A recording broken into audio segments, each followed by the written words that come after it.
Bonjour à tous et bienvenue dans le flash d'information. 5 nouveaux ambassadeurs ont présenté hier jeudi leur lettre de créance au président de la République, Alassane Ouattara.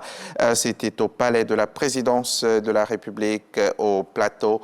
Parmi eux, la coordonnatrice résidente désignée du système opérationnel des Nations Unies et les ambassadeurs du Japon, de la République tchèque, du Rwanda et de la Slovaquie. On retrouvera Herman Guivet à 13h pour le reportage. À la salle polyvalente du ministère des Affaires étrangères, de l'intégration africaine et des Ivoiriens de l'extérieur, une rencontre a permis de discuter des procédures de signature et de ratification des accords multilatéraux. La Direction générale des affaires juridiques, consulaires et de l'état civil a mis en lumière les outils nécessaires pour ces processus. Souleymane Donissongou nous en dit plus.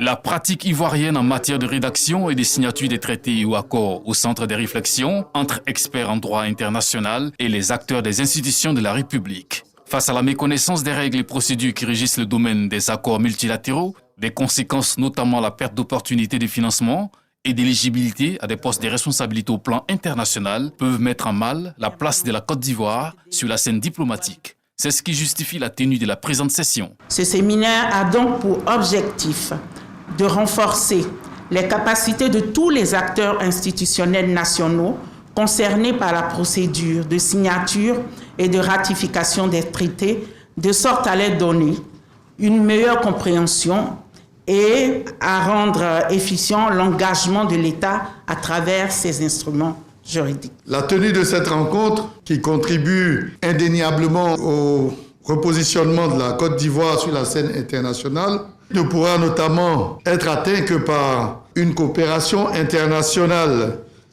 plus accrue et plus efficiente. Le gouvernement réaffirme son ambition de faire de la Côte d'Ivoire un pays prospère et rayonnant sur la scène internationale. C'est là par une politique étrangère dynamique et une diplomatie plus conquérante.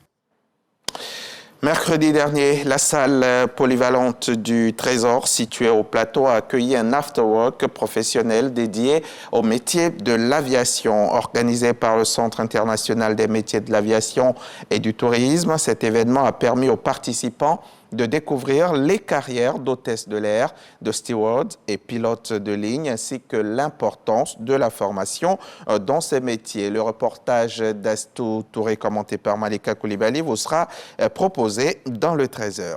Le Soudan accuse les Émirats arabes unis de génocide et dans une requête déposée hier jeudi devant la CIJ, la Cour internationale de justice, la plus haute instance judiciaire de l'ONU, Khartoum demande d'ordonner des mesures d'urgence. Les autorités soudanaises accusent les Émirats arabes unis de violer la Convention sur le génocide en soutenant la milice du général Hemedti. Selon la requête du Soudan, un génocide visant les Soudanais d'ethnie massalite est en cours depuis la reprise de la guerre en 2023 et les Émirats arabes unis seraient donc complices pour leur soutien politique, financier et militaire aux forces de soutien rapide. Le Soudan accuse donc Dubaï de fournir des armes et de recruter et d'instruire des mercenaires.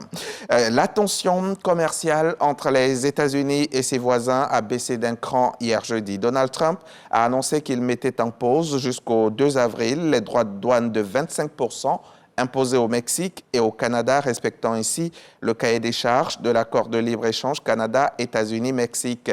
Parallèlement, il a décidé de réduire à 10% les droits de douane imposés à la potasse canadienne, utilisée comme engrais par l'agriculture américaine. Le Canada a répondu en annonçant renoncer à mettre en place pour l'heure sa deuxième phase de droits de douane sur les produits américain jusqu'au 2 avril, le temps que nous continuions à travailler pour retirer toutes les taxes. Voilà ce qu'a expliqué le ministre canadien des Finances. Les relations de Donald Trump avec le Premier ministre du Canada ne semblent, elles, pas aussi bonnes qu'avec la présidente mexicaine. Trump appelle publiquement Justin Trudeau gouverneur et non Premier ministre et il le soupçonne publiquement d'utiliser ce dossier pour se maintenir au pouvoir.